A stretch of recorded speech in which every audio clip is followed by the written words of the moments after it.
Bakit parang malungkot ka naman? 'Di ba sinabi ko na sa'yo babalik din ako agad pag natapos ko tong misyon ko? Hindi ko naman pwedeng pabayaan ang mga tao sa baryong yun. Baka lamunin lang sila ng mga aswang. Rhea, lumaki ka na sa poder ko. Alam mo na kung ano talagang trabaho ko, hindi ba? Opo, alam ko naman po yun. Pero bakit ba kasi hindi na lang kayo tumigil sa pagtugis ng mga aswang na yan? Sa sobrang yung pagtutugis, kayo tuloy ang lagi nilang hinahabol. Natatakot lang po ako na baka dumating sa puntong hindi na kayo makauwi dito sa bahay. Pinagdadasal mo naman ako, di ba?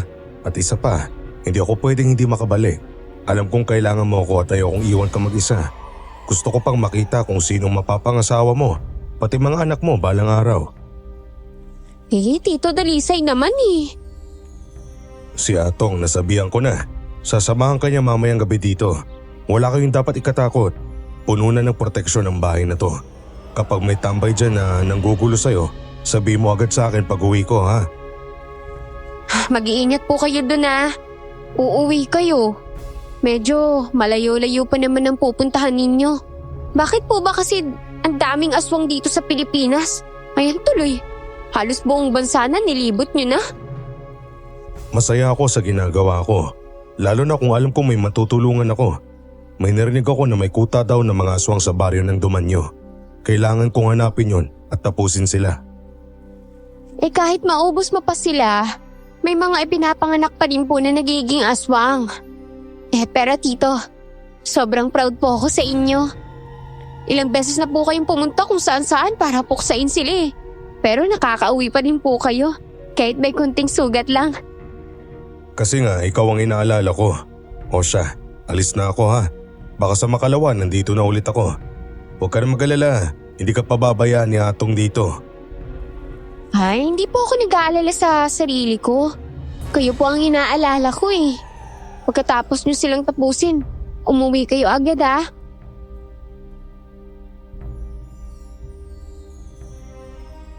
Niyakap ako ni Tio Dalisay bago siya umalis ng bahay. Kapag umaalis siya, si Atong na pinsan ko ang kasama ko. Parang ama na talaga ang turing ko kay Tio. Madalas akong nagagalit sa kanya kapag umaalis siya. Pero wala rin akong magawa dahil lagi niyang inuuna ang tungkulin niya. Makalipas ang 3 araw, inaabangan ko na ang pagdating ni Tio. Sobrang nag-aalala ko dahil ang sabi niya sa akin, 2 araw lang daw siyang mawawala. Kumain ka na nga, kanina ka pa nakatulala dyan sa bintana. Paano naman ako gaganahan kumain? Hindi pa umuwi si tito. Baka kung ano na nangyari sa kanya sa kagubatan. Ikaw rin may kasalanan dito ah. Kung sinamahan mo sana siya, mas panatag ako. Naks naman, magagalit sa akin si Tito Dalisay pag nagpumilit akong sumama. Kilala mo naman yung tao. Ayaw niya nang may inaalala, mas gusto niyang siya lang mag-isa. Sabi niya sa akin 2 araw lang siya mawawala eh. Uy, may paparating. Baka si tito na yan. Siya nga, Rhea. Pero, teka, ano yung dala niya? Tara, salubungin natin. Dito na lang natin siya hintayin sa loob.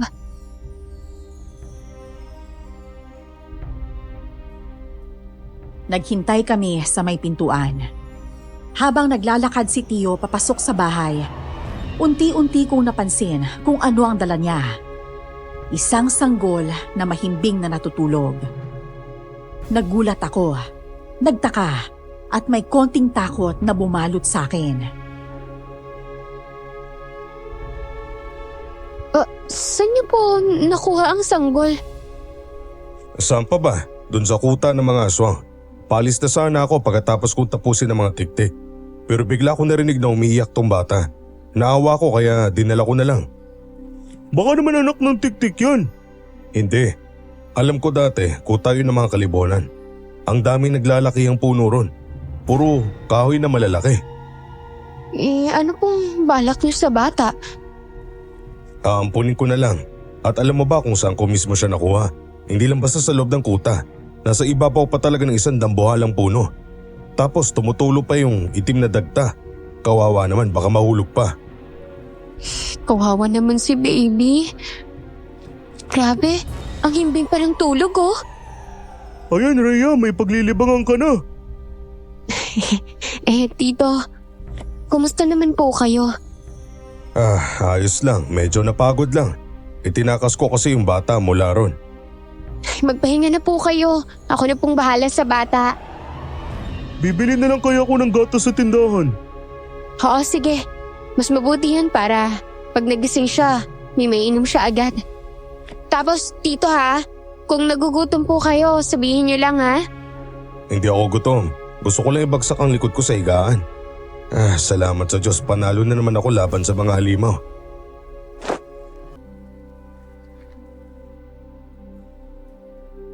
Nakakatuwa ang bata. May kakaiba siyang aura. Yung tipong paglaki niya, siguradong gwapo at malakas ang dating. Ginala ko siya sa baryo namin at halos lahat napapahinto para tumingin.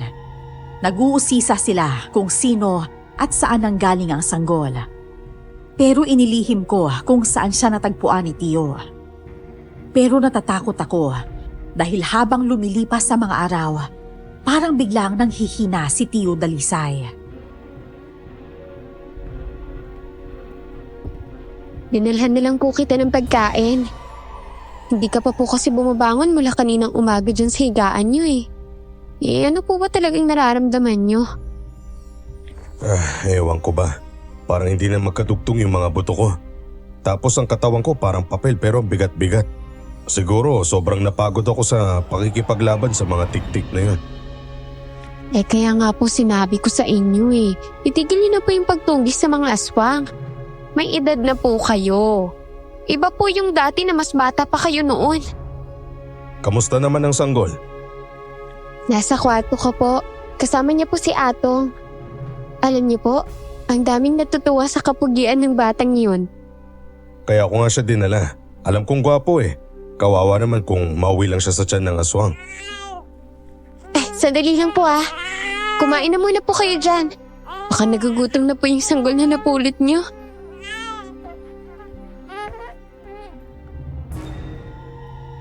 Kaagad akong nagtungo sa kwarto ko at nadatnan ko si Atong na sinasayaw ang bata. Aliw na aliw pa siya habang nakangiti. Pagkakita niya sa akin, agad naman niyang iniabot ang sanggol sa akin.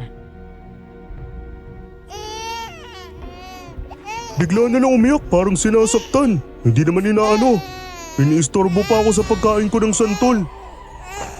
Grabe ka kung makapagsalita ka naman sa bata, parang kalibel mo lang. Natural baby yan. Ano pa bang aasahan mo? Atong, sa totoo lang, wala ka bang napapansin sa batang to?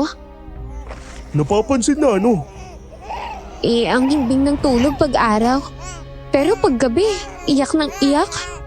Simula nang dumating yan dito, kumalansing na ang bahay sa ingay. Kaya tuloy yung mga tsismoso sa paligid kung ano-ano na. Baka raw anak ko daw tong bata at ayaw ko lang aminin. Hayaan mo sila. Hindi ka naman nila inaano. Kwento-kwento lang yan nila. Patanin mo na yung bata. Ang talas pa naman ng iyak, halos tumago sa tenga. Tulog na baby ha. Nandito lang ako, hindi kita iiwan. Pasensya ka na ha. Nagdala lang ako ng pagkain kay Tito Dalisay. Yung taong nagligtas sa'yo mula sa mga aswang. Kailan kaya balak tumigil ni Tito Dalisay sa pagpatay ng aswang? Ewan. Hanggang ngayon nga, halating hindi pa siya nakakabawi eh. Marami sigurong aswang ang nakalaban niya. Nasa kuta siya galing, syempre marami yun. Buti naman tumahan din. Ilalapag ko lang siya sa higaan. Uy, tignan mo itong marka niya sa may kilikili, parang balat ng puno. Ay, amo na, marka lang yan. Napansin ko na noon pa ang marka ng bata. Pero hindi ko masyadong iniisip. Kakaiba kasi, parang piraso ng balat ng kahoy na nakadikit sa balat niya. Kinaumagahan, nagpaalam na naman si Tio na aalis siya. Doon ako nagalit. Kasi alam kong hindi pa maayos ang pakiramdam niya. Magpahinga na po muna kayo. Puro po kayo habol sa aswang eh. Kaunti na lang matutumba na kayo dyan eh oh. Tingnan nyo nga. Lumalalim na po yung mga mata nyo. Hindi pa kayo nakakatulog ng maayos? Ayos lang ako, Rhea. Ikaw talaga, para mo na akong batang minomonitor. Ang alalahanin mo, yung sanggol na dinala ko. Maya-maya iiyak na naman yun. Ay, pagkatapos po nito, pwede po bang magpahinga muna kayo? 1 linggo pa lang po ang lumipas mula nang pinatay niyo yung mga tiktik sa kuta nila eh. Alam ko po na gusto niyo pong iligtas ang mga tao. Pero huwag niyo naman pong hayaang pati sarili niyo ay mapahamak. Magpapahinga naman talaga ako. Tatapusin ko lang tong panghuling misyon ko. Oo nga pala, dumating na dyan si Annabel, yung nobyo ni Atong na kasing edad ko lang. Ay, iba din talaga to si Atong eh. Yung iba hanap dalaga. Siya, medyo makunat-kunat na ang gusto. Huwag mong iparinig sa kanya yan, magagalit yun. Eh, tayo lang naman po yung nandito. Eh, taga saan po ba yung si Annabella? Ewan ko kung saan niya nabingwit yung matandang dalagang yun. Oh, ayun na pala yung pinsan mo, magaling sa babae. O siya, alis na ako. Mag-iingat po kayo, Tito, ha?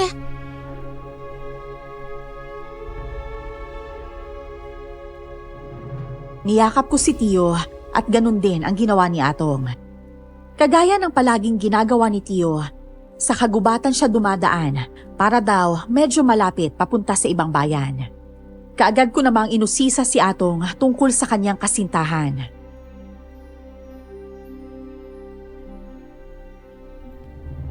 Uy, totoo bang pinapunta mo talaga dito yung babaeng yun? Wala ba talagang asawa o anak yun? Ano ka ba? Puro na dalaga si Annabel, no? Atong, hindi sa nakikialam ako Pero may edad na yung babae. Mukha nga siyang papunta na sa menopause eh. Eh ano naman sa'yo ngayon? Mamayang gabi, dito ako matutulog Pero bukas, sa bahay na ako. Bahala ka na mag-isa rito. Kawawa naman si Annabel kung iiwan ko siya mag-isa sa bahay. Ay, oo na. Alam ko naman na ayaw mo na akong samahan. Napipilitan ka na lang.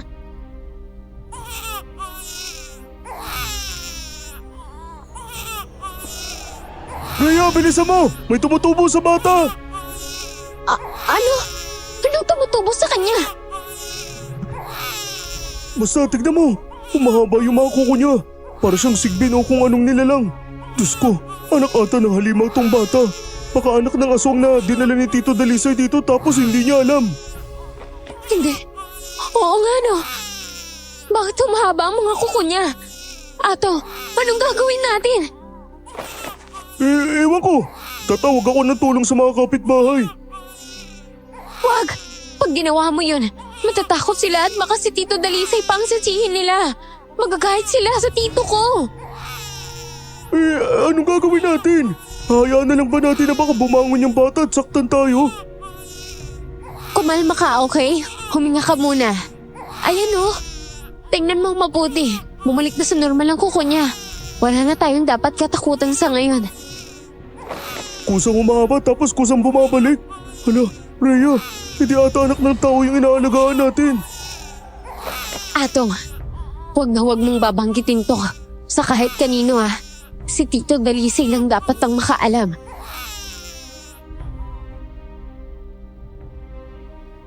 Sa araw, masasabi kong normal ang kilos at gawin ng bata. Pero sa gabi, tila may kakaiba talagang nangyayari. Isa na doon, ang halos madaling araw na siyang natutulog. At panay, palingalinga sa paligid. Parang may alam na ito sa paligid. Hanggang sa dumalaw sina Annabel at Atong sa bahay. Nakita kong tinititigan ni Annabel ang bata, kaya hinila ko si Atong para malaman kung may binanggit siya sa babae. Hindi ko sinabi sa kanya yung natuklasan natin. Siyempre alam ko matatakot siya. Kung ganun, bakit ganyan siya makatitik sa bata, ha? Aba, ewan ko. Baka nagwaupuan lang sa bata kaya ganyan. Pero ganito pagbalik ni Tito, sabi mo agad sa kanya yung nakita natin. Para malaman na natin kung anak ba yun ng normal na tao o aswang. Ang kinatatakutan ko pa baka tiyanak yan. Kung tiyanak yan, matagal na dapat tayong patay, no? Walang tiyanak na nagpapalipas ng linggo na nagpapaalaga sa tao. Anong pinag-uusapan nyo? Wala. Ang gwapo lang talaga ng bata, di ba? Oo, gwapo nga. Rhea, wala ka bang napapansin na kakaiba sa kanya paggabi? Kung ako sa'yo, itaboy mo na yung bata. Isauli nyo na kung saan nyo kinuha. Hindi yan normal. May dala siyang sumpa. Paano niyo naman po nalaman? Tingnan mong balat niya. Balat niya ng matandang puno. At yung mga mata niya, may pulang liwanag. Ay, dali mo siya sa labas. Painitan mo yan sa araw. Tanghali na po kasi bukas na lang po. Malas ang batang yan. Anak yan ng aswang. Annabel, sigurado ka ba dyan? Sigurado ako. Kapag naliliwanagan ang mukha niya, iyak siya ng iyak. Halimaw yan! Halimaw! Atong, samahan mo ako dito habang wala si Tito ha. Isusumbong kita sa kanya kapag hindi ka dito natulog. Ano? Alam mo naman na nakakatakot ang batang yan eh. Dapat pala hindi na ako pumunta dito kung uunahin mo rin naman ang pinsan mo. Annabel! Hintay mo ako! Please naman, Atong. Natatakot ako mag-isa. Gusto mo bang may masamang mangyari sa akin? Lagot ka kay Tito pag nagkataon. Napakamot naman si Atong sa ulo niya. Simula nang may lumabas na mahabang kuko sa sanggol, doon nagsimulang magbago ang lahat sa paligid. Kada pagdilim, umiihip ang hanging nakakakilabot. Parang may nagmamatsyag. Biglang umiyak ang sanggol habang pinagpapawisan. Alam kong naiinitan siya, kaya pinabuksan ko kay Atong ang bintana.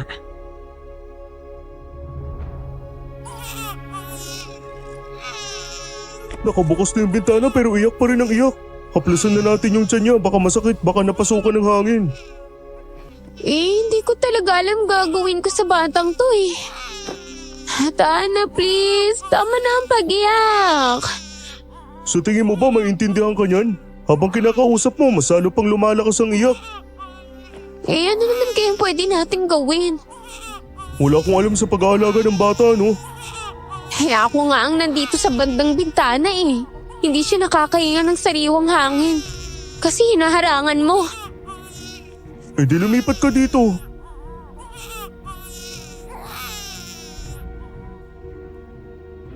Habang nakatayo ako malapit sa bintana, nasilayan ko sa liwanag ng buwan ang isang anino na naglalakad. Paikot-ikot sa paligid ng bahay namin. Bigla akong kinabahan, kaya agad ko yung sinabi kay Atong.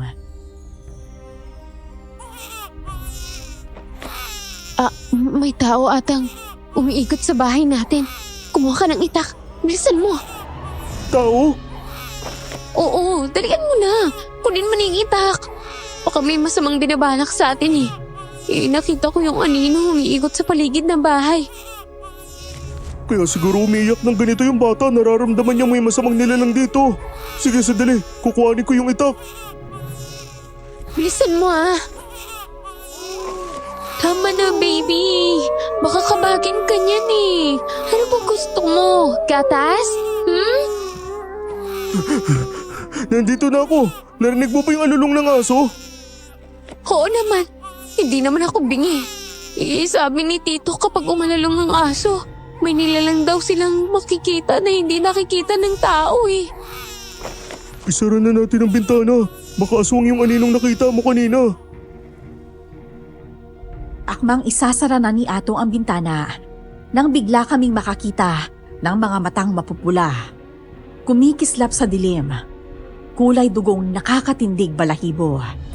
Parang tumigil ang hangin sa sobrang takot namin. Umatras ako at tinakpan ng kumot ang bata. Aswang nga talaga nandito, Rhea. Dapat malaman to ni Tito. Pero paano natin hahanapin si Tito? Hindi pa nga siya umuwi hanggang ngayon Sinasabi ko na nga ba baka sinundan siya ng aswang mula sa kutan ng tiktik na sinira niya O baka naman yung bata talagang sadya ng aswang dito. Hindi ko siya pwedeng isuko, Atong. Hindi, hanggat hindi bumabalik si Tito. Siya lang ang nakakaalam kung saan galing ang bata. Kung anak ba talaga siya ng tao o aswang. Magmamanman muna tayo sa paligid. Ang problema, baka bigla tayong lusubin dito sa loob. At yung bata parang walang balak tumigil sa pag-iyak eh. Ay, bakit pa ang lakas ng iyak niya ngayong gabi? Ang boses ng bata, yan ang humahatak sa mga aswang. Kaya sila pumaparito. Ang delikado. Mas malapit na sila kaysa iniisip natin.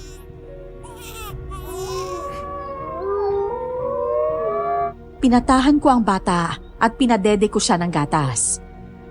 Tumigil naman siya sa pag-iyak, kaya nakahinga kami ng maluwag ni Atong at nakapagpahinga ng maayos. Pero hindi pa rin mawala ang pag-aalala ko dahil hindi pa umuwi si Tio. Isang umaga, naisipan kong ipasyal ang sanggol sa bahay ni na Atong. Pagdating ko ron, nadatnan kong may kausap siyang isang binatang lalaki. Napatingin siya sa akin. Tapos, ngumiti siya. Insan, napabisita ka. Oo, wala naman kaming ginagawa sa bahay eh. Tsaka, dinala ko na rin tong sanggol para mainitan sana ng araw. Pero pag nasinagan ko na siya, aba, ayak nang iyak. Kaya tinakpan ko na lang ulit. Anak mo ba yan? Hindi, pamangkin ko. Pati pamangkin na rin ni Atong. Oo nga pala, Insan. Siya si Arman.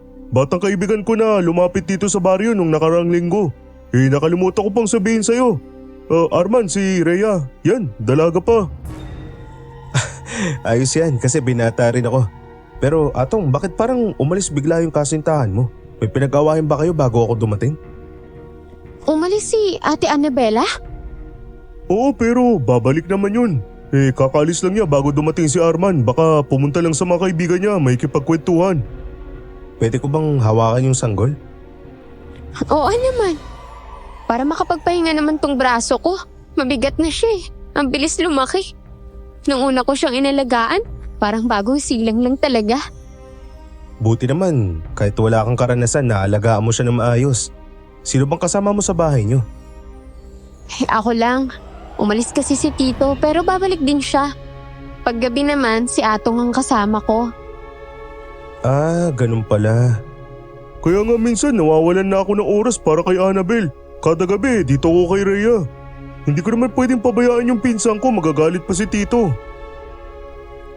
Ang batang yan, anak ng halimaw. Kailangan niyong isauli siya kung saan niyo siya nakuha. Pwede kayong maparusahan kapag tinago niyo siya at nileyo sa tunay niyong mga magulang. Anak ng halimaw? Oo, posible hindi niyo alam. Pero halata sa itsura niya. Normal ba tingin niyo dyan? Tignan niyo, iba yung mata niya. Hindi lang ikaw ang nagsabi niyan.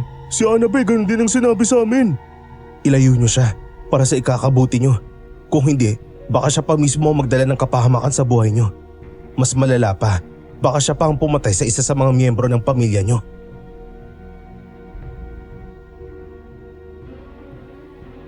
Sobrang natakot ako sa natuklasan ko. Mukhang nagsasabi nga sila ng totoo. Halos hindi ko na kayang hawakan ng bata sa takot na bigla niya akong saktan o atakihin. Hinayaan ko na lang siyang umiyak kahit sobrang naaawa ko sa kanya. Sa araw na yon, dumating si Tio Dalisay. Lahat ng sinabi niya tungkol sa bata, sinabi ko rin kay Tio. Nandun din si Atong sa bahay para marinig kung ano ang sasabihin ni Tio. Totoo pong sinasabi ni Rhea. Hindi lang isang tao ang nagsabing malas ang batang yan, dalawa na po. Hihintayin pa ba natin na tayo pa mapahamak bago tayo gumawa ng paraan? Tito, saan niyo po ba talaga napulot ang batang to? At bakit kakaiba ang balat niya? Sa tingin ko po, may ibig sabihin yung marka niya eh. Pagod na pagod ako pero yun ang isasalubong niyo sa akin. Ilang beses ko bang sasabihin, Rhea? Galing yung bata sa kuta ng mga aswang. Nakasabit siya sa puno na may itim na dagta. Umiyak siya na malakas kaya tinulungan ko. Tinakbo ko papunta dito para mailigtas. Pero tito, hindi po kaya anak ng aswang ang batang to? Nakita po namin mismo na humaba ang mga kuko niya saglit lang. Pero humaba talaga. Tapos habang tumatagal po siya dito, nakakarinig po kami ng malamig. Nakakatindig balahibong hangin. Hindi lang po yun. Minsan may nakita kaming pulang mga mata sa kagubatan sa harap ng bintana. Para bang may nakamasid. Parang sinusundan po kayo ng aswang. Alam siguro nilang manunugis kayo at kayo ang nakapulot sa batang yan. Tito, hindi po ata ligtas na alagaan natin siya eh. Napaupo si Tio Dalisay sa tabi ng bata at marahan niyang hinaplos ang mukha nitong mahimbing na natutulog. Kita ko sa kanya ang awa, yung malalim na malasakit na mula pa sa puso. At sa itsura niya, halatang hindi siya naniniwala sa mga sinasabi namin.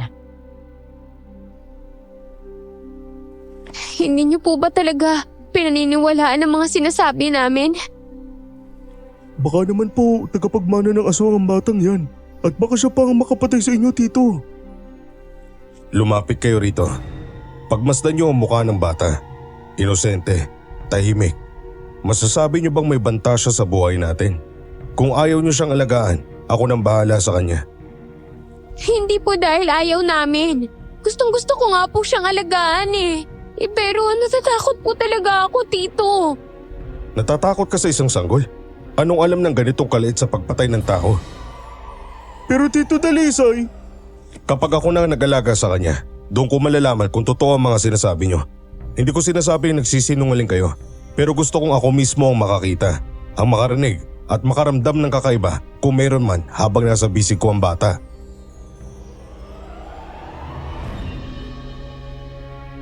Binuhat ni Tio ang bata. Ngumiti siya habang titig na titig sa mukha ng sanggol. Gumuhit ang saya sa mukha niya. Pero kami naman ni Atong ay nabalot sa takot. Natatakot ako para kay Tito Dalisay. Baka yung bata, siya pa yung nakatakdang pumatay sa kanya. Ay, hayaan mo na siya, Atong. Darating din ang araw na mapapatunayan niya na nagsasabi tayo ng totoo. Oo, pero pag nangyari yun, baka siya na mismo ang kumite sa buhay ng bata. Kung tutuusin, may punto rin si Tito eh. Paano nga ba makakapatay ang isang sanggol? Natatakot lang talaga ako dahil sa sinabi ni Arman at ni Ate Annabela. At dahil dun sa paghaba ng kuko ng bata. Mag-iingat na lang tayo. Hindi natin pwedeng pabayaan ng sanggol. Lalo na habang nasa paningin tayo ni Tito Dalisay. Isang mabuting sanggol ang napulot ko. Naniniwala ako, hindi niya ako sasaktan. Wala akong nararamdaman na kahit na anong banta mula sa kanya. Kaya kailanman, hindi ako maniniwala sa mga kwento ng ibang tao. Pinanindigan ni Tio ang kanyang sinabi. Binaliwala niya ang lahat ng mga naririnig niyang kwento tungkol sa sanggol. Nagpaalam siyang aalis ng hapon na yon para bumili ng alak sa tindahan. Saktong nakaalis na siya, merong isang matandang babaeng dumating. Magandang araw, Iha. Ito ba ang bahay ni Dalisay? Opo, dito po. Pero umalis lang po siya sandali. May binili lang po sa tindahan. Babalik din po agad. Kung ganon, hihintayin ko na lang siya. May mahalaga kasi akong ibibigay sa kanya. Sige po, pasok po kayo. Kakilala niyo rin po ba si Tito? Oo, may ipinangako kasi ako sa kanya at ngayon ko na yon ibibigay. May sanggol pala kayo dito? Opo. Si Tito po ang nakapulot sa kanya at dinala dito. Mahilig po talaga kasi si Tito sa mga bata eh. Nakamamangha naman ang batang yan. Halatang kakaiba, ano? Marami nga rin pong nagsasabi. Pero normal naman po siya. Siguro yung itsura lang ang kakaiba kasi gwapo po siya at… ayun na po pala si Tito Dalisay. Aling Perla, nakadalaw po kayo. Hindi ba pinangakuan kita ng proteksyon? Dinala ko na yon ngayon. Bilang isang manunugis, kakailanganin mo ito para mas madali mong makilala ang kaaway. Sa gamit nito, malalaman mo kung sino ang aswang sa paligid mo at kung sino ang hindi. Ang mga babaylan mismo ang nagpapatunay. Ang balat ng kahoy na ito ay kayang magtaboy ng masamang nilalang. Ngayon lang po ako nakakita ng ganyan. Ang mga babaylan lamang ang may kakayahang gumawa nito. Gawa sa balat ng punong kahoy. Makikisali lang po ako pero yung balat po ng kahoy na yan, parang kapareho po ng balat ng tumutubo sa sanggol na to eh.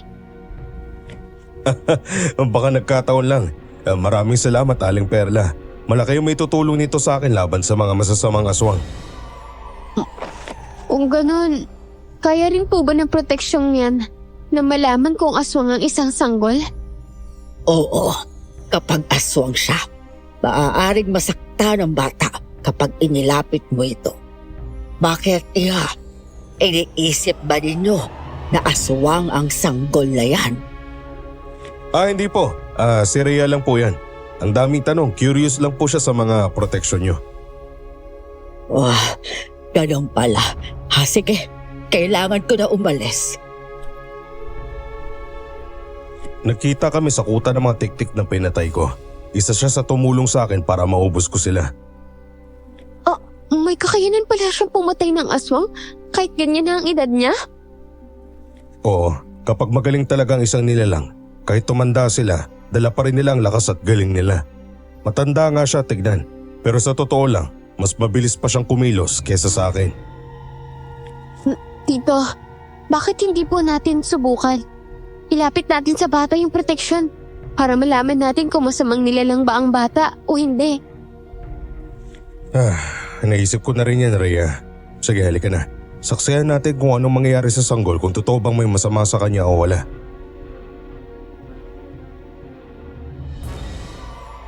Sabay kami ni Tio na lumapit sa sanggol. Kinakabahan ako habang dahan-dahan niyang nilalapag ang proteksyon sa dibdib ng bata. Napapikit ako ng ilang minuto at hinintay ang pag-iyak ng bata. Pero walang nangyari. Tignan mo, Rhea. Tama ako. Hindi masamang nilalang ang batang ito. Kung may kakaiba man siyang pinapakita, baka senyalis lang na kailangan ko siyang protektahan laban sa mga aswang.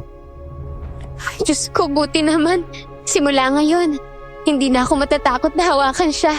Akala ko talaga siya ang papatay sa atin eh. Kasi yun ang sabi ni Arman eh. Sinong Arman? Yung kaibigan po ni Atong. Tsaka si Annabella rin po. Sabi nila, anak daw po ng halimaw ang sanggol na yan. Kahit anak pa siya ng halimaw, hindi ibig sabihin magiging halimaw siya balang araw. Tayo ang gagabay sa kanya. Kahit may dugong masama ang pinagmulan niya, magbabago pa rin ang puso niya kung may magmamahal at mag-aalaga sa kanya, Rhea. Kailangan ng batang ito ng taong magiging tahanan niya. Opo, Tito. Aalagaan ko po siya ng maayos. Hindi ko po siya pababayaan. Mabuti. Sabihan mo rin to si Atong. Mamayang gabi, gagawa tayo ng ritual at pag-aalay sa Panginoon. Magpapasalamat ako sa paggabay niya sa akin sa laban ko sa mga aswang. Sinundo ko si Atong sa bahay niya upang imbitahan siya sa pag-aalay. Nadatnan ko silang nagtatalo ni Annabel tungkol sa sanggol.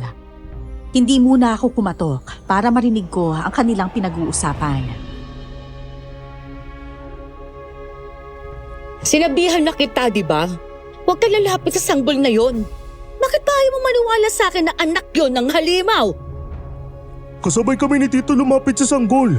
Kinakabahan nga ako habang dahan-dahan niyang nilalapit yung proteksyon sa dibdib ng bata. Napapikit pa ako. Hinihintay ko na mag-iyak o kung ano pero wala talaga nangyari.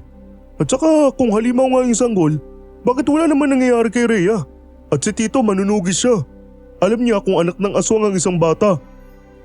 Annabel, bakit ba parang mas alam mo pa na masama yung bata? Hindi ko sinasabing masama siya. Ang sinasabi ko, darating ang mga tunay na nagmamay-ari sa bata. Babawiin nila siya. At pag nangyari yon, may gulong kasunod. Ay naku, kung di lang kita mahal, sasabihin ko na talagang siraulo ka. Ang dami mong sinasabi tungkol sa bata. Kapag narinig ka ni Tito Dalisay, magagalit yun sa'yo. Atong? Atong? Rhea? Kanina ka pa ba dyan? Kararating ko lang. Sabi ni Tito Dalisay, pumunta ka raw muna mamayang gabi sa bahay. may gagawin daw na ritual. Pagpapasalamat sa Diyos dahil sa paggabay sa kanya sa laban. Oo, pupunta ako mamaya.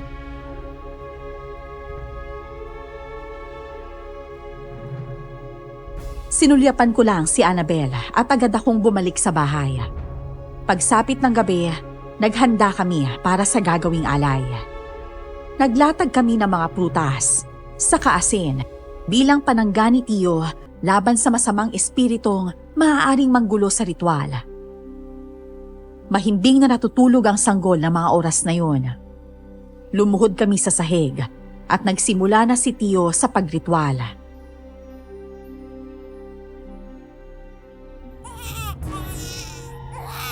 Rhea, may sa demonyo na naman yung batang yan. Saktong nag-aalay pa tayo saka siya iiyak ng ganyan. Hoy, huwag mo nga siyang tawaging demonyo. Bata lang yan. Ano ka ba? Hayaan mo na, mag-focus ka na lang. Paano ko makakapokus kung panay ang iyak niya? Baka magalit si Tito Dalisay mamaya tapos hindi pa matapos ang ritual dahil dyan. Ay, alam mo namang bawal tayong tumigil, di ba? Hayaan mo na muna siyang umiyak, tiisin na lang natin. Kesa naman mapugtol ang ritual. Dumakot si Tio ng asin at sinaboy sa paligid. Nakita kong may tumama sa bata, kaya mas lalo itong umiyak. Para talagang nasasaktan. Napahinto si Tio sa pagsaboy ng asin at agad niyang binuhat ang sanggol. Hindi ko maintindihan kung bakit ka nagkakaganyan. Ano bang mali sa ginawa ko, ha? Bakit ka umiiyak ng ganyan? Tito, nakita ko po. Natalsikan siya ng asin na isinaboy niyo sa buong bahay. Kaya siguro siya umiyak ng ganyan. Para siya napaso, hindi ko may paliwanag. Tito, ako na po nga hawak sa bata. Mamaya na, ako muna. May kailangan lang akong maramdaman. May gusto akong malaman kapag hawak ko siya. Pero Tito, hindi po siya tumitigil sa pag-iyak eh. Basta dyan lang muna kayo.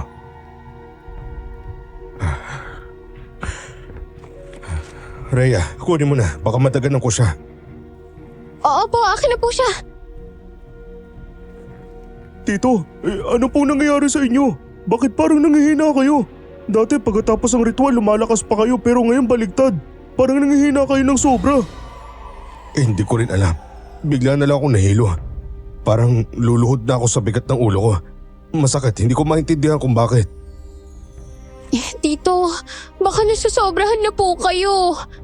Simula ngayon, hindi na ako papayag na dadayo pa kayo kung saan-saan para lang pumatay ng aswang. Isipin niyo po muna ang sarili ninyo. Hindi niyo na kayang ganyan palagi.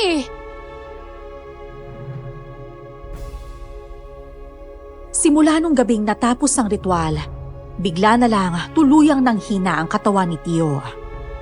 Kapag tumatayo siya, nanginginig ang mga paa niya. Para bang mawawala na ng lakas. Hindi naman siya nagkakasakit, pero halatang halata ang panghihina niya. Sobra akong nag-alala para sa kanya. Si Atong naman, pilit siyang hinihikayat na pumunta sa bayan para magpatingin sa doktor. Pero lagi siyang sinasagot ng galit ni Tio Dalisay. Paano po kayo gagaling kung masinusunod nyo pa rin ang gusto nyo? Kami na Rhea halos hindi na makatulog sa kakaisip sa kalagayan nyo. Bigla na lang kayo nang hina ng ganyan. Kung nagkasakit kayo, maintindihan pa namin pero hindi naman eh. Tito, naisip ko lang, hindi kaya sinumpa kayo ng mga aswang na napatay ninyo? Kahit pa isumpa nila ako, hindi sila mananalo. Hindi tumatalab ang sumpa ng aswang kapag patay na sila. Pero ano po ba talaga nangyari sa inyo? Hindi ko nga alam. Bigla na lang, nung isang araw, maayos pa yung pakiramdam ko pero ngayon, parang hinihigo pa ang lakas ko. Para kung may iniindang sakit ng isang buwan. Pero wala naman po kayong lagnat eh. Tito, mas mabuti po siguro na magpatingin po kayo sa albularyo. Hindi na. Magiging maayos ako. Isa akong manunugis. Tapos pupunta ako sa albularyo. Hindi ba nakakahiya yun? Bakit naman po nakakahiya? Magkaiba naman po ang trabaho ng manunugis sa albularyo. Pareho pong tumutulong. Parang kahit anong sabihin natin, hindi talaga siya makikinig. Ay, oo nga eh. Hoy, tumigil kayo sa pagbubulong-bulungan nyo dyan ha. Baka gusto niyo malintikan kayo sa akin. Yung bata doon, Rhea, alagaan mo. Opo. Ayan na naman po kayo eh. Kapag umiinit ulo nyo, sa amin nyo na naman binubunton. Makukulit kasi kayo. Sinasabi ko nang wala akong sakit pero ayaw niyong maniwala. Hindi na kami nakaimik noong mga sandaling yon. Nagpaalam si Atong na uuwi na muna sa bahay nila dahil naghihintay daw sa kanya si Annabel. Nang ako nang may hawak sa batang mahimbing na natutulog, narinig kong tinawag ni Tio ang pangalan ko. Kaya dinala ko ang sanggol sa silid niya. Inilapag ko ang bata sa tabi niya. Wala namang masama ron dahil wala naman siyang kahit anong sakit na nakakahawa. Rhea, ilapag mo nga yung bata sa tiyan ko. Ah, bakit naman po? Ay naku tito, baka bigla po siyang kumilos tapos mapasama pa eh. Basta ilapag mo lang. Ayan na naman po kayo eh. Sige na, pumesto na po kayo ng maayos. Ayan, sige. Pwede mo na ilapag. Pero bakit niyo po ba gustong ilapag ang bata sa tiyan niyo? Nagsisimula na naman ako manghina, Rhea. Parang hinihigop ang lakas ko mula sa loob. Po, bakit naman po? Sa tingin ko, may kinalaman talagang sanggol na to kung bakit ako nangihina. Kapag nahahawakan ko siya, nanginginig ang katawan ko. Parang kinukuha niya ang lakas ko. Ang hindi ko maintindihan kung bakit. Kung ganun po, dapat hindi niyo po siya hinahawakan. O di kaya, huwag na po kayong tumabi sa kanya. Nakikita mo naman ng bata habang tumatagal. Lalo siyang lumulusog. Hindi kaya napupunta sa kanyang lakas na nawawala sa akin? Hindi ko rin po alam eh. Pero imposible pong ganun. Tito, ikaw na mismo ang nagsabi. Kung masama talaga ang bata, dapat nasaktan po siya nung nilapit mo po yung protection galing kay Aling Perla. Hindi po siya umiyak. Hindi siya nasunog. Wala. Kaya hindi po maaari na masamang nilalang siya.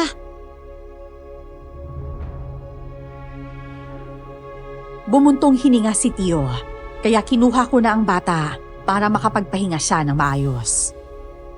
Pagsapit ng hating gabi, narinig kong umuungol si Tio. Parang may masamang panaginip. Iniwan ko muna ang bata sa kwarto ko at mabilis na tumakbo papunta sa silid ni Tio.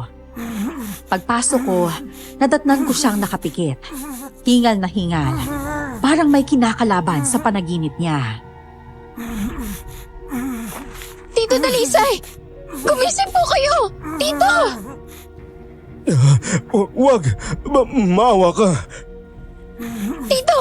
Gumising po kayo! Ano po ba nangyayari sa inyo? Ayaw niyo po talagang magising ah! Eto na! Para magising ka! Aray, ano ginagawa mo sa kwarto ko? At bakit mo ako sinampal? Paano po tito Panay po ang ungol ninyo. Kanina pa po kita ginigising. Hindi ka po talaga tumatayo. Kaya sinampal na lang po kita. Baka po kasi sakaling magising ka Ikuha mo ko ng tubig. Masama yung panaginip ko. Nakakatakot. Hindi ako natatakot sa aswang pero yung nilalang na nagpakita sa akin, ibang dating. Sandali po tito. Kukuha lang po ako ng tubig. Nagmadali akong pumunta sa kusina para kumuha ng tubig. Bigla ko namang narinig ang pag-iyak ng bata. Kaya dinaanan ko muna siya sa kwarto bago ako bumalik kay Tio. Pagpasok ko, umiiyak na ang sanggol habang nakatuon ang tingin sa bintana. At doon ko nakita ang isang nilalang na mabilis na naglaho sa dilim. Nanindig ang balahibo ko sa takot. Kaya mabilis kong hinablot ang sanggol at tumakbo papunta sa kwarto ni Tio Dalisay. Rhea, ano nangyayari sa'yo? Tito, may nakita ako. Halimaw sa kwarto ko. Nakadungaw siya sa bintana tapos tong bata nakatingin sa kanya habang umiiyak. Tito, baka alam ng aswang na nangihina na kayo kaya nagpaparamdam na sila. Nakita mo bang itsura ng halimaw? Hindi po, pero nakita ko po ang kuko niya. Malaki at matutulis habang nakahawak sa bintana. Nagpaparamdam na nga ang mga aswang. Alam nilang nangihina ako. At hindi lang yon, may dahilan pa sila kung bakit sila lumilitaw. Sa panaginip ko, may nagpakitang nilalang. Babaeng kalahating katawan, kalahating kahoy. Sinabi niyang ang bata ay sa kanila raw talaga. Etong sanggol, Tito? Talaga? Oo, ngayon malinaw na kung bakit may kakaibang hangin tuwing gabi. Anak siya ng biktima ng mga kalibunan. Ano pong kalibunan? Isang uri ng aswang na nakatira sa lumang punong kahoy. Kaya pala nasa puno na may itim na dagta ang sanggol nung makita ko. Doon talaga siya nagpapalakas at nag-aalay. Baka gusto nila siyang ialay kaya pala sinusubukan nilang bawiin ngayon. Ay, Diyos ko. Kailangan natin pabinyagan ng bata sa lalong madaling panahon. Yun ang tanging makakaputol sa ugnayan nila sa kanya. Sige po, Tito. Ako na pong pupunta kay Father. Kukuha po agad ako ng schedule para sa binyag ng sanggol. Kinaumagahan, pumunta ako sa simbahan para makausap si Father. Araw ng linggo noon at sakto namang kakatapos lang ng misa. Hinintay ko muna si Father Romeo na pumasok sa kumbento bago ako sumunod sa kanya. Father Romeo! Rhea, bakit ngayon ka lang ulit nagpakita dito sa simbahan? Akala ko nasa Maynila ka na para magtrabaho. Ay, hindi po, Father. May bata po kasi akong inaalagaan ngayon sa bahay. Sanggol pa lang po siya, kaya hindi ko po talaga maiwan. Itatanong ko lang po sana kung kailan po kayo may libreng schedule. Gusto po kasi ni tatay na binigyan na po ang bata para po mabigyan na po siya ng pangalan at babasbasan dito sa simbahan. Bukas wala akong schedule. Pwede ko siyang binyagan agad. At alam mo naman, hindi ako naninigil ng pangbinyag. Sige po, Father. Sasabihin ko po agad kay tatay. Pagkatapos ng binyag, aasahan kong dadali mo siya dito paminsan-minsan para manatili siyang gabay ng simbahan. Apo, Father.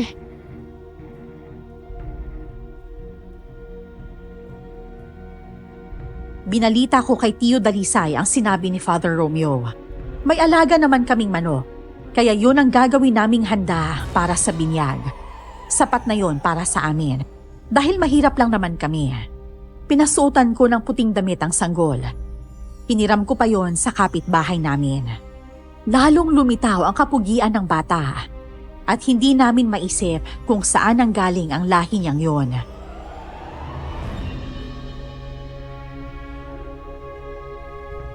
Grabe, mas lalo siyang gumawa sa suot niya, no? Para talaga siyang anghel. At nasa naman ang live-in partner mo? Bakit hindi siya sasama sa binyag? Alam niyo naman si Annabel, menopause na kaya iba yung mood sa umaga, iba rin sa gabi. Ay, mabuti pa po. Punta na po tayo sa simbahan. Hinihintay na tayo ni Father Romeo doon. Oo nga anak, ikaw na lang magbuhat sa bata ha. Pakiramdam ko hindi ko na siya kayang buhatin ngayon. Apo, Tito. Ito yata yung binyag na walang kahit sinong imbitado. Wala naman tayong ipapakain sa mga tao, Atong. Ang mahalaga mabinyagan ng batang to. Kapag napasbasan siya, mawawala na yung mga masamang nilalang na sumusunod sa kanya.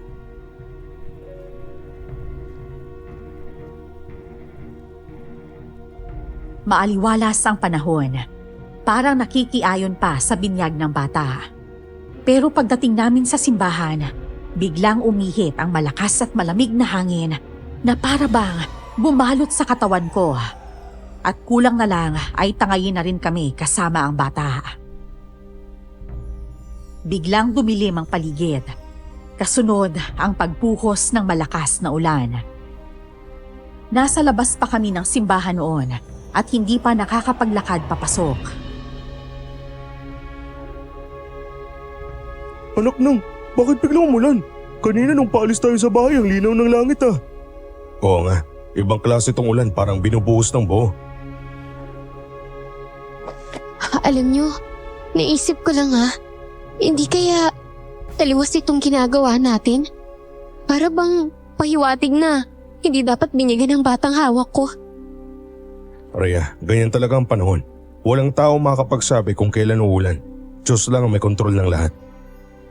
Naiintindihan ko po, pero iba po talaga eh. Yung hangin kanina, parang hindi normal.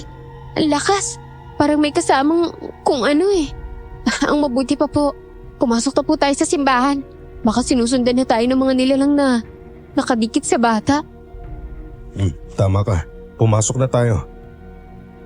Sana hindi totoo ang hinala ko na makakampo ng kadiliman ng batang to. So, may hinala ka rin?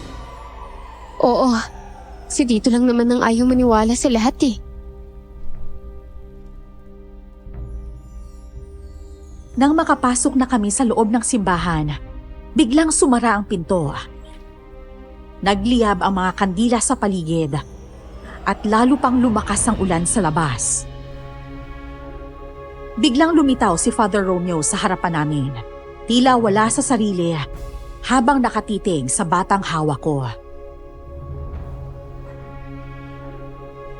Ang batang yan, hindi likha ng Diyos. Ilabas niyo siya sa simbahan. Father Romeo! Hindi yan si Father Romeo. Masamang nilalang yan na pumasok sa katawan ng pare.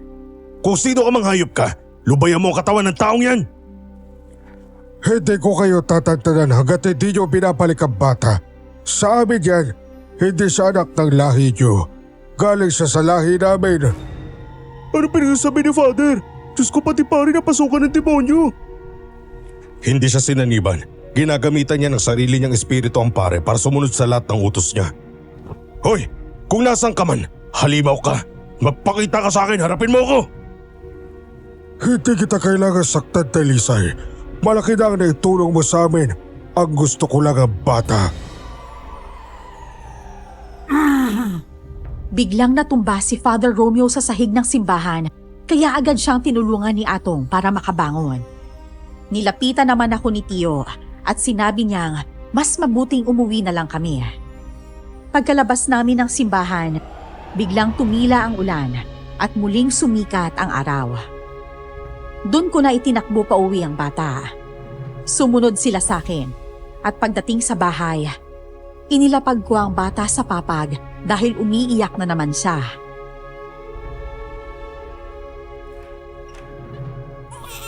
Sabi ko na nga ba eh. Tama sila. Isa kang aswang. Pero bakit hindi tumalab sa'yo yung proteksyon na binigay kay Tito Dalisay? Kaya pala na naginip ako ng babaeng kalahating puno. Kasi anak pala niya ang batang yan. Akala ko noon, anak siya ng biktima ng mga aswang. Akala ko po ba, kuta ng mga tiktik ang napuntahan nyo? Paano nagkaroon ng batang kalibunan doon? Hindi ko alam. Pero isang bagay ang sigurado ko. Mapapahamak ang batang to kung ibabalik natin sa kanila. Kailangan natin siya protektahan. O protektahan laban sa kalahi niya? Tito, sa tingin niyo po ba kakayanin natin yon? Mahina na po kayo. Hindi niyo na po kaya ang laban na dati niyong tinatapos mag-isa. Bakit hindi na lang natin ibalik ang bata? Hindi naman po siya galing sa atin eh. Naririnig mo bang sinasabi mo? Hindi natin pwedeng ibalik ang bata. Atin na siya. Simula nang dinala ko siya rito, responsibilidad ko na siya. Ginugulo nila tayo dahil may kailangan sila sa bata. Siguro may taglay siyang lakas para patayin ang lahi nilang mga aswang. Ang iniisip ko lang po, ayoko pong mawala kayo sa akin. Kayo na lang po ang pamilya ko. Pero ayoko pong ibuwis ang buhay ko sa buhay natin. Para protektahan ng isang batang aswang laban sa mga aswang na pinanggalingan niya. Sige, papakinggan kita. Anong gusto mong gawin ko sa bata? Gusto ko pong ibalik niyo siya. O patayin niyo siya. Dahil isa naman siyang aswang eh. Kung ikaw ang tatanungin ko, kaya mo bang pumatay ng batang inosente? Wala man lang kalaban-laban. Sige! Kung kaya mo, ikaw ang pumatay sa kanya, Rhea. Hawakan mo yung sanggol at ikaw mismo ang pumatay. May binigay na punyal sa akin si Tio Dalisay. Nanginginig ang mga kamay ko habang hawak yon. Tama nga si Tio. Mahirap patayin ang isang nilalang na walang kalaban-laban. Galit kong hinagid ang punyal, saka mabilis na umalis sa bahay. Dumiretso ako sa bahay ni Atong. Alam kong siya lang ang makakaunawa sa akin.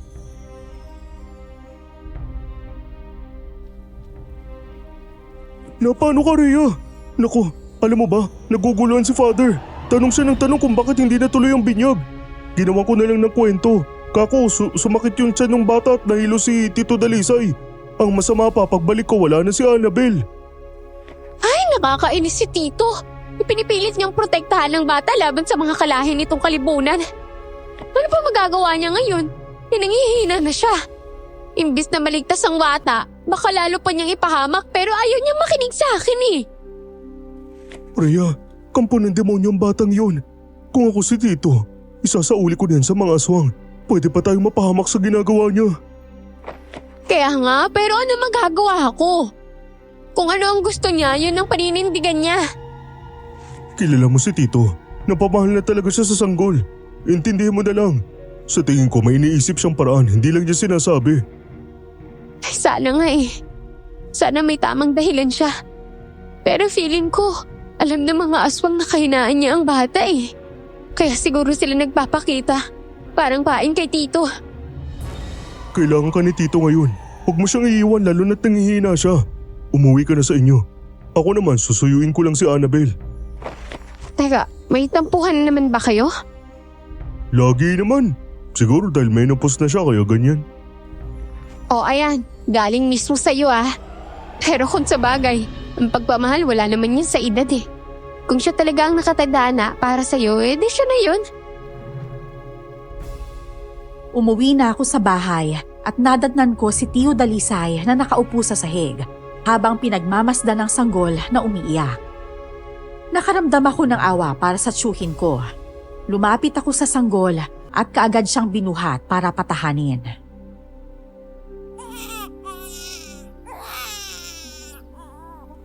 Gusto ko sana siyang buhatin pero hindi pwede. Baka lalo lang akong manghina. Ayos lang po, Tito. Ayan, unti-unti na naman siyang tumatahan. Tito, pasensya na pala sa lahat ng sinabi ko kanina ha. Masyado lang po talaga akong nadala ng emosyon. Natatakot po kasi ako eh.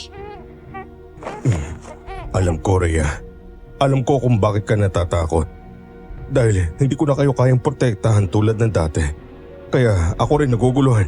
Paano ko ipaglalaban ng batang to kung nawawala na ang lakas ko? Pero respeto ko po ang desisyon niyo, Tito.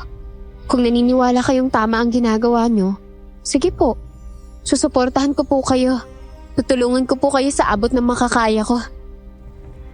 Talaga, Rhea? Opo, Tito. Haalagaan natin ang batang to.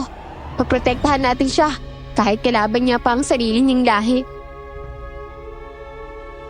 Gumuhit ang saya sa mukha ni Tio Dalisay nang sabihin ko yon. Pagdating ng gabi, tahimik ang buong paligid. Binabantayan lang namin ang sanggol, lalo na't alam kong may paparating talagang mga aswang para bawiin siya. Bigla na lang nagkagulo sa labas.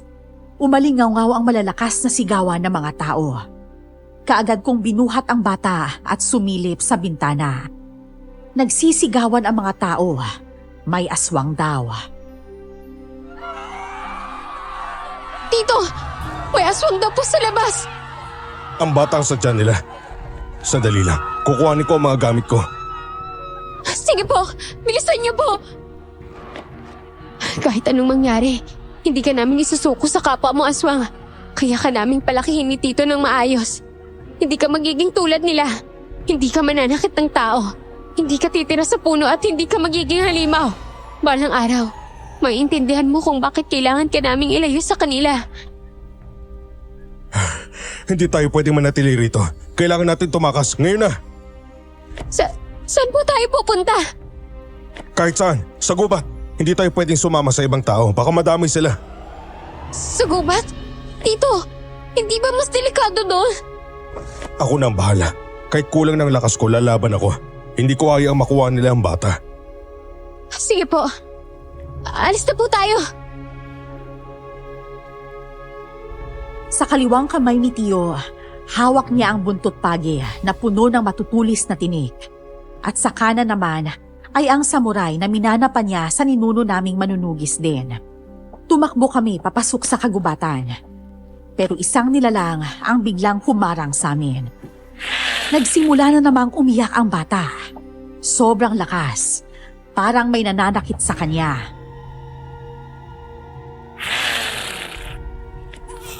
Dumaan ka muna sa akin bago mo makuha ang bata! Tito, kalimunan po ba siya? Oo, kita mo sa balat niya. Parang balat ng punong kahoy. Gaya ng marka ng sanggol. Kaya alam kong sila ang lahi niya. Mauna na kayo. Ako na bahala rito. Hintayin ko po kayo. Hindi po aalis nang hindi kayo kasama. Sabay po tayong tatakas, Tito. Kung ganon, panoorin mo muna. Tignan mo kung paano ko haharapin tong nilalang na to. Tito Dalisay, sana po matalo niyo siya. Sana po kayanin niyo pa.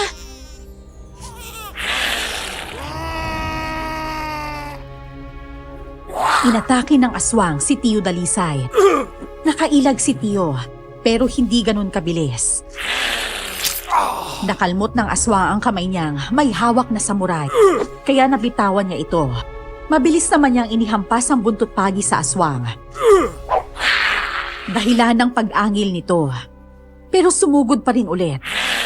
Habang naglalaban sila ng syuhin ko, maingat kong inilapag ang bata sa lupa. Umiiyak pa rin ng malakas. Aswang! Dito ka tumingin! Ako ang harapin mo! Rhea, anong ginagawa mo? Akin ang samurai ko, ihagis mo! Bilis! Nangako po ako sa inyo na sabay natin paprotektahan ng batang to! Hindi ko kayo iiwan! Tutulungan ko kayong lumaban sa alimaw na yan! Hindi tayo pwede magtagal dito, Tito! Marami pang kalibunang aswang ang sumalakay sa baryo! Yan sila gusto ang bata! Wala kang kakayahang lumaban sa kanya, Rhea. Akin na yan, huwag kang matigas ang ulo. Hindi! Kaya ko rin pong lumaban! Tiyuhin kita at iisang dugo ang dumadali sa ating dalawa! Kung kaya mo, kaya ko rin, Tito! Hindi ako tatakbo! Sinalakay ko ang aswang gamit ang samurai ni Tio Dalisay. Sumugod din si Tio para paluin ang aswang gamit ang buntot pagi. Pero mapilis itong umiwag. Bigla namang humarurot ang halimaw papunta sa bata. Malakas ang kutob ko na hindi ito nandito para makipaglaban. Ang pakay niya ay ang sanggol. Buong lakas kong inihagis ang samurai papunta sa aswang at tumama ito sa batok niya. Bumaon ang talim at agad siyang tumumba sa lupa.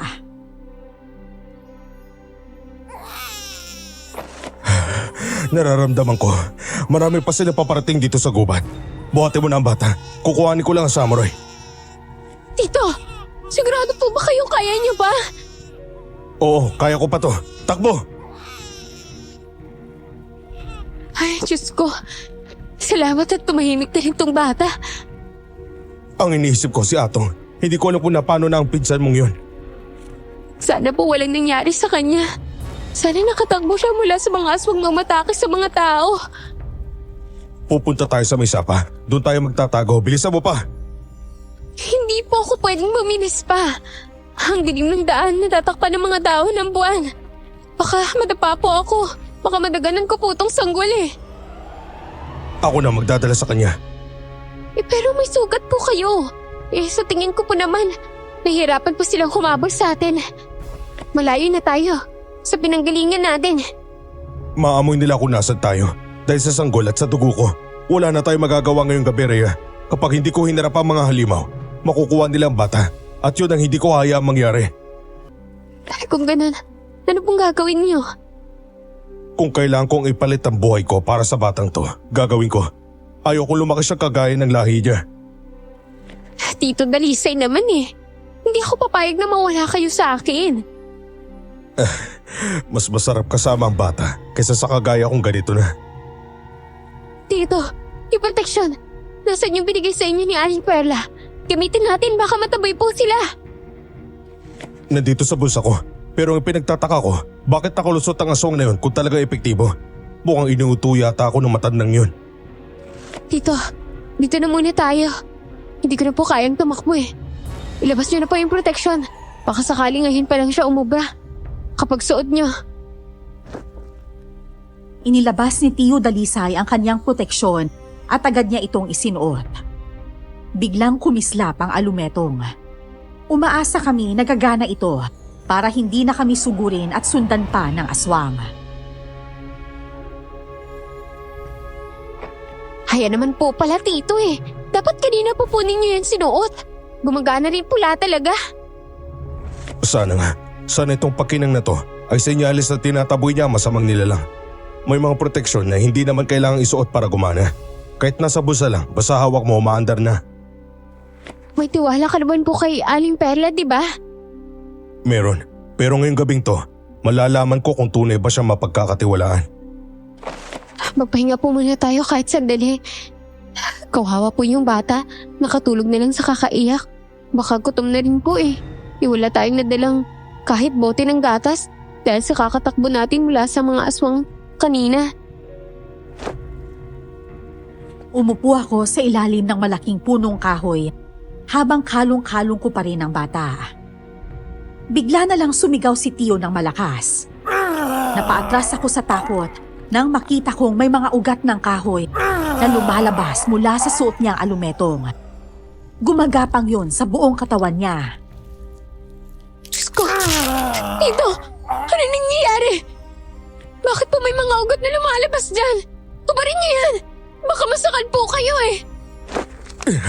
Tulungan mo ko! Tanggalin mo! Bilisan mo! Sige po! Ilalapag ko lang po muna yung bata! Sandali lang po! Sinasabi ko na nga ba eh. Hindi proteksyon ang binigay sa akin ni Aling Perla. Traitor siya. Niloko niya ako. Ayan na, Tito. Iangat natin mula sa liig niyo. Dali na! Hindi, ayaw nang matagal. Nagapag na sa katawan ko ang mga ugat. Rhea, tulungan mo ako. Ayoko mamatay nang wala man lang kalaban-laban. Ano bang gagawin ko? Tito, alam ko na. Puputulin ko na ang mga ugat gamit tong samurai. Dalian mo. Nasasakal na ako.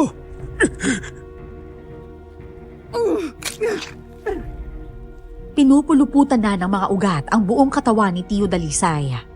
Agad ko siyang tinulungan at pinutol ang mga ugat sa bandang leeg niya. Pero tumutubo lang ulit. Nanginig na ako sa takot at napaiyak. Habang pinagmamasdan si Tio na namumula ang mga mata at naglalaway na. Hirap na siya dahil sinasakal na siya ng mga ugat. Tito! Diyos ko, Tito! Huwag kang umiyak, Rhea. Kahit anong magyari, itakbo mo ang bata. Kung kailangan mo umalis sa baryong to para mailigtas siya, gawin mo. Hindi! Hindi, Tito! Ayaw kitang mawala! Lumaban lang kayo, please! Puputulin ko po yung mga ugat! Kunti na lang po! Patawarin niyo po ako kung hindi ko sana sinabi na isuot niyo yung bagay na yan! Hindi na sana nangyari to! Hindi kita sinisisi. Naniwala lang tayong dalawa, Rhea. Nagpapasalamat ako sa iyo. Ang bait-bait mong bata. Swerte ng mapapangasawa mo balang araw. Mga walang iya kayong kalibunan! Kapag namatay ang tiyuhin ko dahil sa inyo, papatayin ko rin ang sanggol!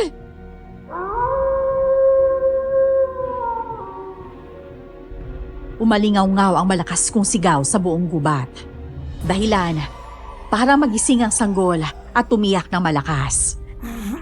Si Tio, unti-unti nang nawawala ng hininga. Bigla namang may isang nilalang na dumating at may kung anong isinaboy kay Tio. Kaya biglang naglaho ang mga ugat na pumupulupot sa kanya. Mabuti na lang at nadatnan kitang ganito. Dalisay, ayos ka lang ba? Ayos lang ako. Paano mo kami natuntun dito? Narinig po ang sigaw ni Rhea. Alam po kayo ang sinusundan ng mga aswang. Ang mabuti pa, hubarin mo na yung akala ninyong proteksyon. Hindi yan totoo. Niloko ka lang ng matandang yon. Ate Annabel, paano po? Ninyo nalaman na galing sa matandang yun yung alimento na suot ni Tito. Nakita ko siya nang pumunta sa inyo. Sinabi ko na kay Atong na aswang ang matanda pero ayaw niya maniwala. Sinabi ko rin sa kanya na ipaalam niya ang lahat sa inyo pero ayaw na raw niyang makialam. Lalo na't hindi niya alam na isa akong manggagamot. Manggagamot ka po? Oo. Kaya ako nasabi agad na hindi normal ang batang yan dahil ramdam ko. Anak yan ng kalibonan at siyang susunod na hari ng kanilang angkan. Halika, Rhea. Tulungan mo akong paupuin ang tito mo. Diyos ko, kung hindi ka dumating, baka napatay na ako ng mga ugat na yun. Talagang papatayin ka nila, Dalisay. Dahil kinuha mo ang bata. Totoo na gusto nilang ikaw ang makakuha sa sanggol, pero hindi para alagaan mo siya. Ano ba talagang bagay na to kung hindi proteksyon? Naniwala ako dahil siya ang tumulong sa akin sa kuta ng mga tigtik. Hindi yan proteksyon, pang-konekta yan. Dahil dyan, nalalaman ng mga kalibonan kung nasaan ang bata. At ang nagbigay niyan, ang matandang yon, lola ng sanggol. Isa rin siyang kalibonan. Kung ganun, bakit niya pinakuha sa akin ng bata? Ginamit ka nila. Ikaw ang pinili nilang instrumento para mabawi ang sanggol na nawala sa kanila. Darating sila at kukunin nila ang bata. At kahit na anong gawin mo, hindi mo sila mapipigilan maliban na lang kung handa kang lumaban hanggang sa uli. Kaya pala sabi niya, daling ko raw ang bata palayo. Darating daw ang mga tunay na magulang para bawiin siya. Hindi ko naman alam, naswang pala magulang ng bata. Pero hindi ko siya isusuko. Hindi ko ibabalik ang sanggol na yan. Gagamitin lang nila ang lakas at tugo niya. Totoo naman. Pero hindi ba dapat wag na tayong makialam? Kalahi niya ang gustong kumuha sa kanya. Ano man ang gawin nila sa bata, hindi na dapat problema natin. Napamahal na siya sa akin. Kahit may dugong kalibonan siya, hindi siya lalaki na halimaw kung may tatama natin ang landas niya. Annabel, tulungan mo ko. Protektahan natin ang bata. Pero Ate Annabel, bakit po nangihina si Tito tuwing hinahawakan niya ang sanggol? Hindi ang sanggol ang dahilan, kundi ang alumetong. May mahika silang inilagay dito. Unti-unti nitong hinihigop ang lakas ni Dalisay. Para pag dumating ang araw na babawiin nila ang bata, wala siyang laban. Binuhat ko agad ang bata. Biglang umihip ang malakas at malamig na hangin. Sapat para manginig ako. Niyakap ko ng mahigpit ang sanggol, habang si Annabel naman ay paikot-ikot ang tingin. Para bang inaabangan kung merong paparating. Paparating ng bagong hari ng mga kalibonan. Maghanda kayo! Kahit paghandaan ko pa siya, hindi ko kakayanin ang hari ng kalibonan sa ganitong kalagayan. Tito, paano kung pilitin niya tayong ibalik sa kanila ang bata? Kapag nagpumilit sila at dinaan sa dahas, lalaban ako. Tanda mo to, Rhea. Itakas mo ang bata. Ilayo mo siya mula sa lugar na to. Hindi na nila siya matututun dahil wala na ang alumetong. Sige po, Tito. Kung gusto ninyo talagang ampunin ang bata, kung gusto ninyong iligtas siya, sige, tutulong ako. Kung gusto nila ng laban, laban ang ibibigay natin.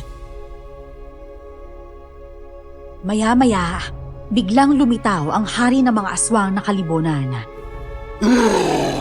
Napaatras ako sa gulat nang ipakita niya ang tunay niyang anyo. Si Arman, siya pala ang ama ng batang kalong ko. Akin na ang anak ko. Sobra ng panong hinayaan kong alagaan mo siya. Kahit kayo lumalaki na siya, babawiin ko na. Hindi mo na kayang suportahan ang pangangailangan niya. Anong akala mo sa bata? Tuta? Hindi naman ganun.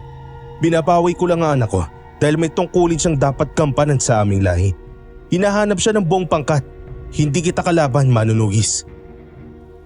Napamahal na sa akin ng bata. Hindi ko siya isusuko. Ikaw ang may kasalanan kung bakit nawalay sa'yo ang anak mo. Tapos ngayon, minahal namin at inalagaan na maayos. Gusto mo na lang bawiin? Kaya pala sinabi mo sa akin noon na anak ng halimaw ang bata dahil halimaw ka rin pala talaga! Hindi kami nananakit ng tao. Sinungaling! Mapanlin lang kay mga kalibonan. Galing ako sa kabilang bayan na ginagambala ninyo. Marami kayong pinapatay na inosente doon. Dito lang kayo hindi nang bibiktima. Dahil alam ninyong hawak ng manunugis ang anak ninyo. Sobra ng satsat nyo. Akin ang anak ko. At kung hindi ko siya ibigay, anong gagawin mo? Kagaya ng sinabi ko, hindi tayo magkalaban. Pero kung hindi mo ibabalik ang anak ko, mapipilitan akong paslangin kayo. Ang dali para sa'yo magsabing papaslang ka ng tao dahil gawain mo na yan. Tama si Dalisay. Hindi dapat isuko ang bata. Magkakaroon siya ng kakaibang kapangyarihan kapag lumaki. Kapangyarihang kayang alipinin ng tao. Mas mabuti pang manunugis na magpalaki sa kanya kaysa sa lahi niyo. Hindi! Nakuha na niya ang lakas ng isang manunugis, kaya kailangan ko siya sa aming angkan. Hayop ka! Hindi kayo mababait. Ginamit niyo ang bata para pahinain ako.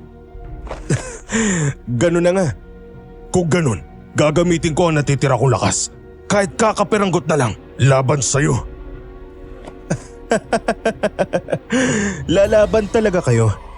Sige, pagbibigyan kita.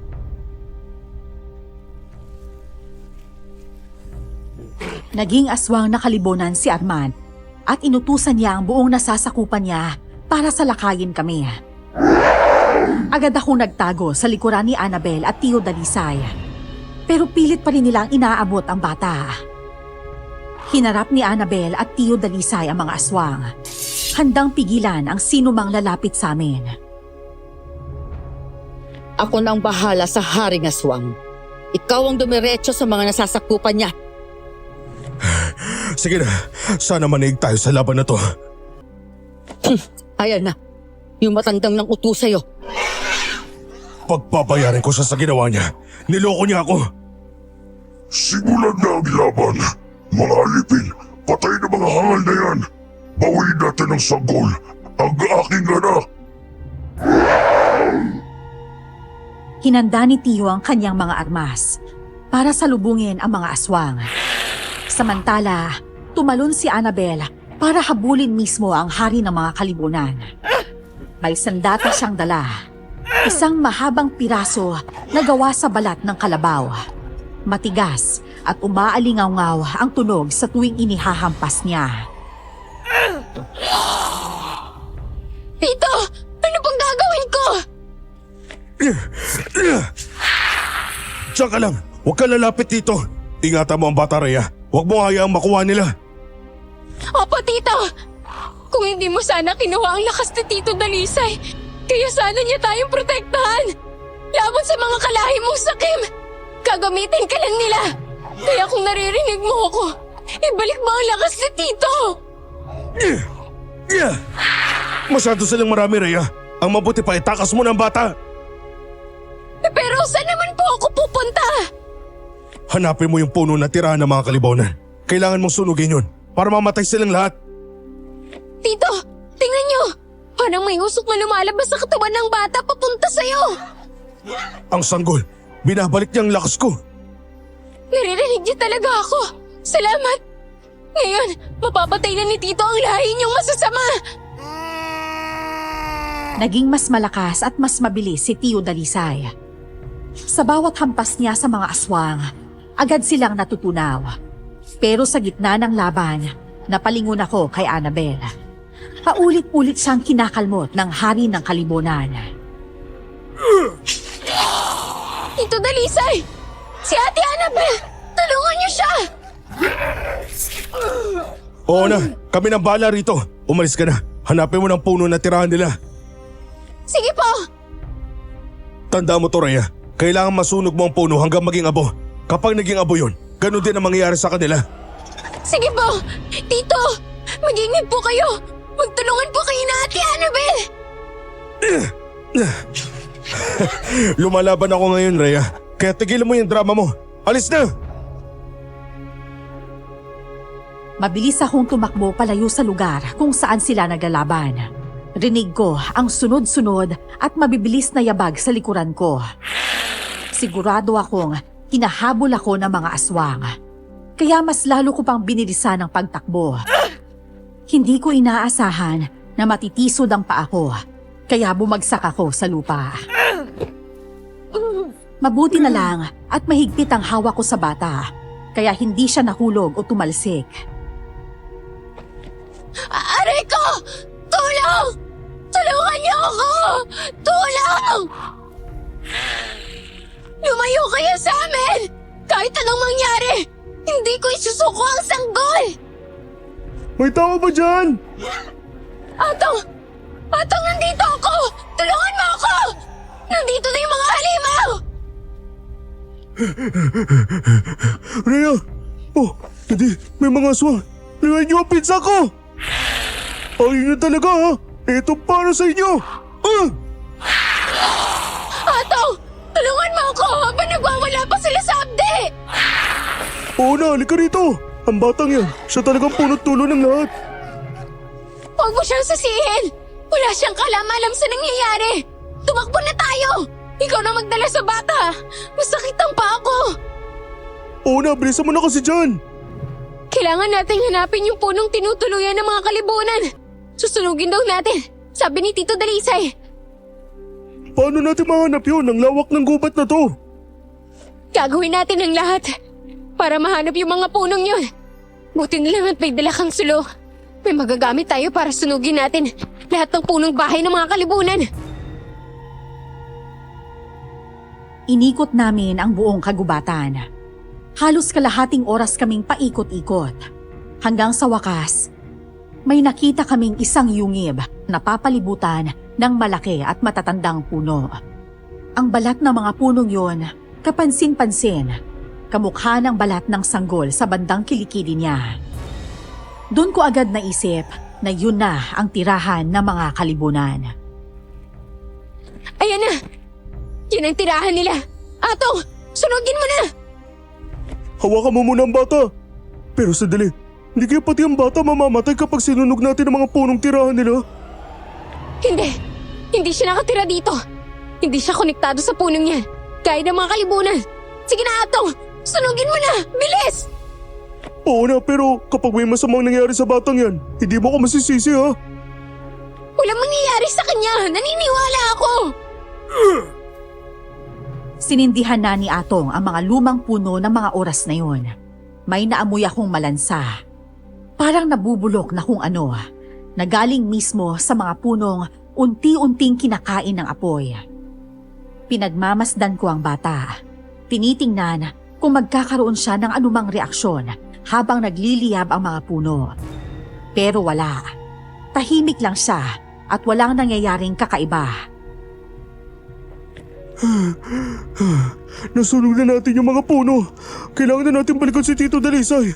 Tsaka, hahanapin ko pa si Annabel. Magkasama si Ate Annabella at Tito Dalisay ngayon. Ano? Niloloko nila ako? Sira ulo ka ba? Magkasama silang lumaban sa aswang.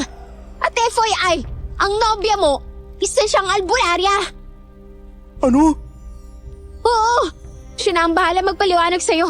Tara na, balikan na natin sila. Kailangan nating malaman kung totoong napatay na natin ang kalibunan. Dahil sinunog natin ang tahanan nila. Bumalik kami sa kinaroroonan ni Tio Dalisay. Pagdating namin doon, nadatnan namin silang dalawa na inaalalayan ng isa't isa.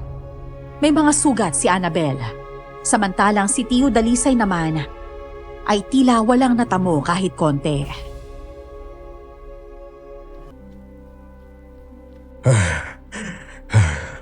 Nagawa mo talagang inuutos ko sa'yo, Rhea. Opo, Tito. Kasama ko po si Adong. Kung wala siya, baka hindi ko po kinaya. Annabel, albularya ka talaga? Totoo lahat ng sinasabi mo? Ano bang tingin mong ginagawa ko rito kung hindi ako albularya? Kung sinunod mo lang sana ako na ipaalam sa kanila agad na aswang yung matanda, di sana hindi niya tinanggap ang peking proteksyon. Sinugatan siya ng matandang yon, pero kasabay din siyang nasunog. Lahat sila. Ibig sabihin, totoo nga. Masusunog sila kapag sinunog ang tahanan nila. Ligtas na tayo sa wakas. Tara na, umalis na tayo sa kagubatan bago pa may sumulpot na iba. Halika na, Annabel. Bubuhatin na kita. Natalo ang mga aswang na kalibunan ng gabing yon. Nakangiti ako habang pinagmamasdan ng sanggol na mahimbing na natutulog. Kinaumagahan, naging normal ang lahat para sa amin. Napakasaya namin ni Tio dahil mapapasamin na ng buo ang sanggol. Pumasyal sina Atong at Annabel sa bahay para kamustahin ang bata. Oh, kumusta na po ang sugat niyo, Ate Annabel? Ayos lang ako. Ginamitan ko na ng langis ang sugat ko. Gumagaan na. Tsaka nga pala yung bata. Hindi ba siya nasaktan kagabi? Hindi po, nakatulog nga po siya ngayon eh. Mahimbing na mahimbing. Simula ngayon, hindi na magiging normal ang paglaki ng bata. Patay ng lahat ng kalahi niya. Kaya bibilis ang paglakas at paglaki niya. Alam ko naman yun. Pero kahit hindi siya normal, ituturing natin siyang hindi naiiba. At Annabel, salamat sa'yo. Kung hindi ka sumama sa laban, baka wala na kami. Wala yon. Pasensya na rin po kayo kung hindi po ako nakinig sa inyo noon na anak ng halimaw ang bata. Kung alam ko lang po na manggagamot ka, di sana hindi na po humantong sa ganito. Napaghandaan sana namin ang pagdating ng mga halimaw. Ang mahalaga, ligtas kayo. Ligtas na tayong lahat dito sa baryo. Tito, ano naman po plano nyo ngayon? Babalik pa po ba kayo sa panunugis ng aswang? Oo, lalo na ngayon bumalik na ang lakas ko. Maniwala ka sa akin, Dalisay. Balang araw, ang batang niya na magiging katuwang mo sa pagpatay ng mga masasamang aswang. Sana nga.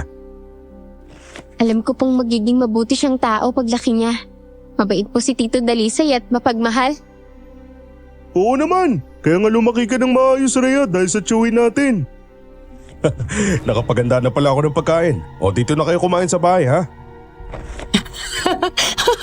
Ay, salamat! Tamang-tama, wala kaming ulam sa bahay. Sige po, ihanda ko lang po ang pagkain habang tulog po si Angelo. Angelo? Opo, Angelo po ang ipapangalan natin sa kanya.